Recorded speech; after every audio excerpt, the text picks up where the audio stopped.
Si la partie occidentale avait mis en œuvre les accords de Minsk, eh bien on ne serait jamais arrivé au 21 et au 24 février 2022.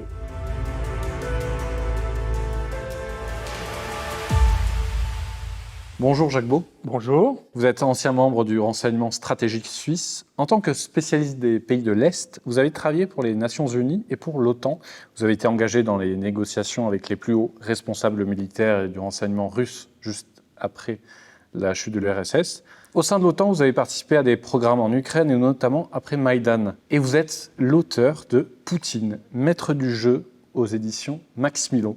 Pourquoi ce livre ?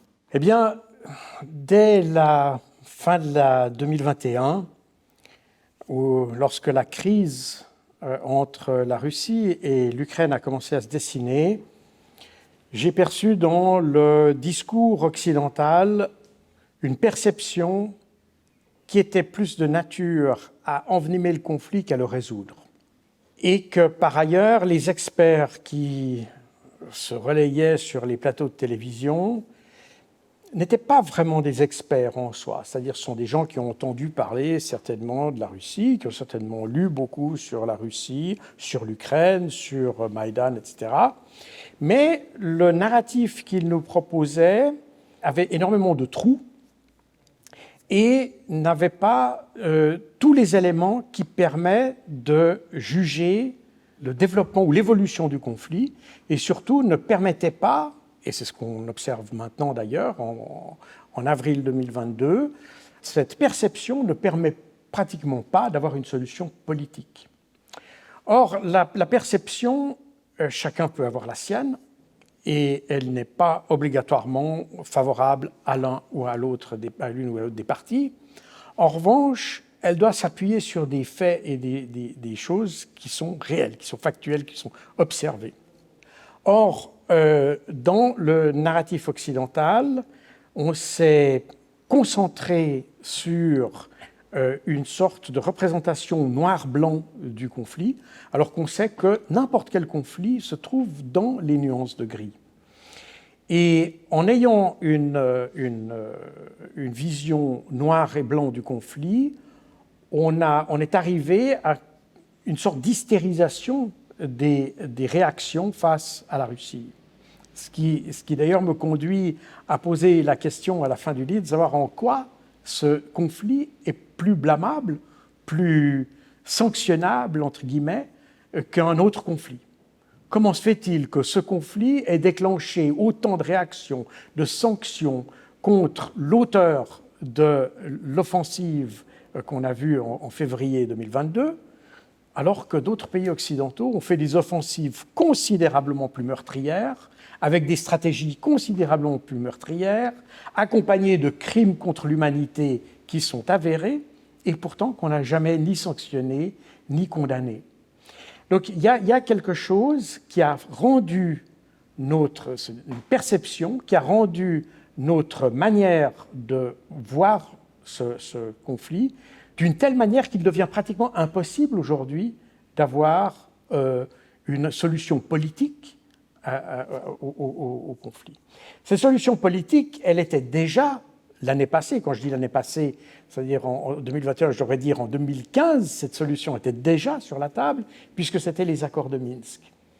Des accords qui ont été signés par la partie ukrainienne, qui ont été signés par la partie des républiques du Donbass, puisque je rappelle que c'est un accord entre les républiques autoproclamées du Donbass et le gouvernement ukrainien, avec des garants de part et d'autre, la Russie pour les républiques du Donbass et la France et l'Allemagne pour la partie ukrainienne. Et donc, en plus de ça, les accords de Minsk ont été l'objet d'une résolution des Nations Unies, par conséquent acceptés, entérinés par les 5 membres permanents du Conseil de sécurité, dont fait partie la France d'ailleurs. Donc, tout était en place pour qu'une solution politique puisse être adoptée. Or, elle n'a pas été adoptée. Même les Américains l'ont dit d'ailleurs, je n'invente strictement rien. Je signale d'ailleurs que dans mon ouvrage, il n'y a pas une seule source qui vienne de Russie. On est uniquement sur des documents qui viennent principalement des États-Unis d'ailleurs, c'est principalement des documents américains, mais des documents occidentaux, devrait-on dire, et des documents qui viennent soit de journalistes des médias traditionnels, soit de rapports ou de documents officiels occidentaux. Je n'essaye pas ici, il n'y a absolument aucune intention, ni dans les faits, ni dans l'intention, d'essayer de prendre position pour l'une ou l'autre des parties. Mais c'est de remettre, en fait, j'allais dire, l'église au milieu du village, quelque part, de façon à ce qu'on ait un regard factuel et objectif sur la genèse de ce conflit. Car en fait, si la partie occidentale avait mis en œuvre les accords de Minsk, eh bien, on ne serait jamais arrivé au 21 et au 24 février 2022. Donc, c'est la faute à l'Occident. Le développement du conflit est très certainement dû à l'Occident. Et là, je n'invente rien du tout, car même les Ukrainiens l'ont dit. Et même Volodymyr Zelensky lui-même l'a dit. Et il a même été plus loin que moi, parce qu'il a dit que les Occidentaux l'avaient trompé. Et je pense également qu'on a instrumentalisé l'Ukraine et la population ukrainienne au profit d'objectifs qui ont été formulés par les Américains. Je dis bien formulés, ce ne sont pas des objectifs que j'invente, ils ont été écrits, on en a des documents écrits, une marche à suivre carrément qui a été énoncée par les Américains, et ce qu'on observe aujourd'hui est la concrétisation de ces documents. Dans ces documents, ou dans cette stratégie, si vous voulez, l'idée était d'isoler la Russie sur la scène internationale. Et en fait, on a utilisé à cette fin l'Ukraine et on l'a poussée jusqu'au conflit. Et là encore, ça n'est pas moi qui le dis, c'est Oleksiy Arestovitch, le conseiller de Volodymyr Zelensky, qui, dans une interview de 2019, explique pratiquement mot pour mot ce que l'on observe 3 ans plus tard, en 2022, en Ukraine. Et où il explique qu'on a fait miroiter à l'Ukraine une entrée dans l'OTAN à condition qu'elle fasse en sorte que la Russie l'attaque. Donc ici, il n'y a absolument aucun narratif russe là-dedans. On est dans le narratif ukrainien, dans le narratif occidental, qui l'ont expliqué eux-mêmes, qui l'ont écrit. Et aujourd'hui, on en a simplement ce qui se passe aujourd'hui, et c'est pour ça que j'ai écrit le livre, c'est que quand on juge le conflit, on a tout simplement effacé toutes ces projets ou ces plans ou ces stratégies qui sont sous-jacentes, de façon à ne laisser apparaître que l'offensive russe. Et ça nous place dans un point de vue où on se dit il y a un agresseur incontestable et il n'y a aucune responsabilité de l'autre, donc pourquoi négocier avec celui qui attaque? Or, en fait, on est dans une situation qui a évolué de manière à la fois dirigée de manière perverse, peut-on dire, au détriment de la population ukrainienne, car la victime de cette histoire, c'est l'Ukraine en tant qu'État et c'est l'Ukraine en tant que population. Et les Occidentaux, c'est-à-dire les Américains en premier lieu et l'Union européenne en deuxième lieu, ont délibérément, je dis bien délibérément, sacrifié la population ukrainienne au profit d'intérêts qui sont supérieurs. Et de nouveau, ces intérêts, ils sont écrits en toutes lettres. Je n'en invente pas une seule ligne. Et c'est là où je pense qu'il ne s'agit pas aujourd'hui, en mi-avril 2022, il ne s'agit pas de pointer du doigt les uns les autres et de commencer à essayer de distribuer les bons et les mauvais points. Il s'agit aussi aujourd'hui de réaliser qu'on a mal manœuvré, peut-être de part et d'autre d'ailleurs, mais que la situation actuelle est le résultat de manœuvres qui ont été viciées et que maintenant, la seule solution pour arriver à ça, c'est de faire en sorte que le plus rapidement possible, on arrive à une solution politique du conflit et non pas à une solution militaire, comme d'ailleurs tout récemment le ministre des Affaires étrangères de l'Union européenne, Joseph Borrell, a dit qu'il n'y aurait qu'une solution militaire. Je suis même choqué par cette déclaration, parce que je pense que si l'Union européenne avait fait son travail correctement auparavant, on ne serait absolument pas arrivé à une solution militaire, et que malgré toutes les revendications de gauche et de droite, et surtout venant de la Russie d'ailleurs, les revendications concernant l'OTAN, etc., toutes ces solutions auraient pu être négociées de manière politique en quelque sorte, et non pas sous la pression militaire. D'ailleurs, mon livre, que je peux vous dire que j'ai reçu l'avis de beaucoup d'insiders des services de renseignement, de grands services de renseignement européens, qui accréditent ce que je dis dans mon livre et qui constatent que la Russie, ou Vladimir Poutine, si vous préférez, n'avait très vraisemblablement pas eu l'intention d'attaquer l'Ukraine avant février, début février, fin janvier. Là, il n'y a pas de date précise, mais grosso modo, fin janvier, début février, il n'avait pas l'intention d'attaquer l'Ukraine.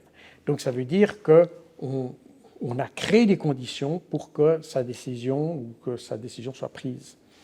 Et là, les éléments sont décrits dans le livre. On a des éléments qui ont été observés d'ailleurs par les observateurs de l'OSCE. De nouveau, je n'invente rien. Tout cela est dans les rapports de l'OSCE, où on voit dès la mi-février une intensification des violations et des tirs sur la population du Donbass qui force la population à être évacuée en direction de la Russie et qui, par un phénomène d'entraînement, va déclencher l'intervention russe le 24 février. Le 12 avril, le président russe a déclaré que Moscou n'avait pas eu d'autre choix que de lancer cette opération militaire, que l'affrontement avec l'Ukraine était inévitable. Vous êtes d'accord avec cette version ? Je ne sais pas s'il n'y avait pas d'autre choix. Je pense qu'il y a toujours un autre choix. Mais ce qui est certain, c'est que le conseiller de Volodymyr Zelensky, en 2019, avait énoncé les conditions qui permettaient de rendre presque inévitable l'intervention russe en Ukraine. Et dans sa vidéo, qui est visible d'ailleurs sur YouTube, il dit que la période sera à 2021-2022. Donc, il y a probablement qu'on a toujours le choix de faire quelque chose, mais probablement aussi qu'on pousse des situations, on crée des situations où le champ de vos possibilités se réduit et où finalement vous faites un choix. Vous devez faire un choix, et c'est ce qui s'est passé d'ailleurs avec Vladimir Poutine, et il l'a expliqué d'ailleurs, il l'a expliqué lui-même. Il a dit il y a un moment où ne rien faire ou faire quelque chose me coûte le même prix pratiquement. Donc autant faire quelque chose. Et c'est exactement ce qui s'est passé, car il ne pouvait pas ne rien faire face à l'offensive qui était en train de se dérouler contre la population du Donbass. Il devait faire quelque chose. Mais qu'il fasse très peu ou beaucoup, il allait avoir exactement les mêmes conséquences. Et donc, en fait, par la stratégie prévisible des Occidentaux et en rapport à la situation, Poutine savait pertinemment que, quoi qu'il fasse, les Occidentaux allaient l'assaillir de sanctions. Et que, par conséquent, ça ne servait à rien de faire un tout petit peu, autant faire un maximum. Donc on l'a poussé dans la solution maximale. Et d'ailleurs, on l'a vu que dès le 21 février, où il a donc l'idée de Poutine à partir de la mi-février, ce qu'il avait hésité jusqu'alors à faire, c'est de finalement, le 21 février, reconnaître l'indépendance des deux républiques du Donbass, de sorte à pouvoir signer avec ces deux républiques un traité d'amitié et d'assistance, et ainsi permettre aux deux républiques, le 22 février, de faire une demande d'assistance militaire à laquelle la Russie a répondu favorablement, ce qui lui a permis d'intervenir en Ukraine en invoquant l'article 51 de la Charte des Nations Unies. C'était habile, mais évidemment, politiquement, du côté occidental, c'était une situation que, quelles que soient les astuces juridiques qui avaient été prises du côté russe, de toute façon, les Occidentaux allaient répondre de manière maximale. Donc, les Russes étaient un peu presque condamnés à répondre de manière maximale. Si les Occidentaux et si les Russes avaient eu le sentiment que les Occidentaux auraient fait une graduation dans leurs sanctions, peut-être qu'ils se seraient dit, bon, je fais une intervention à minima pour aider les républiques du Donbass, parce que je ne peux pas faire autrement. Je dois, en fonction de mon opinion publique, parce que l'opinion publique, il faut savoir qu'au sein du Conseil de sécurité russe, Vladimir Poutine passe plutôt pour une colombe. Ça, il faut savoir, on ne s'en rend pas toujours compte, parce qu'on diabolise beaucoup, mais en réalité, il y a des gens qui sont beaucoup plus nationalistes que lui à l'intérieur du Conseil de sécurité. Et dans la population russe, la population, elle, soutient massivement Vladimir Poutine dans la mesure où il vient en assistance à des populations russophones. Et la population russe n'aurait pas compris qu'on laisse une population russophone se faire attaquer sans réagir. Donc il y avait une réaction aurait dû se faire. Si les Russes, ou si Vladimir Poutine avait eu le sentiment que les Occidentaux auraient riposté de manière graduée, alors lui aurait sans doute réagi aussi de manière graduée, en faisant peut-être que de l'assistance, en fournissant des armes, ou peut-être en essayant d'apporter peut-être un apport militaire minimal. Mais sachant que, quoi qu'il fasse, il recevrait la même quantité de sanctions, eh bien, il avait intérêt à faire une solution qui règle une fois pour toutes le problème, si j'ose dire.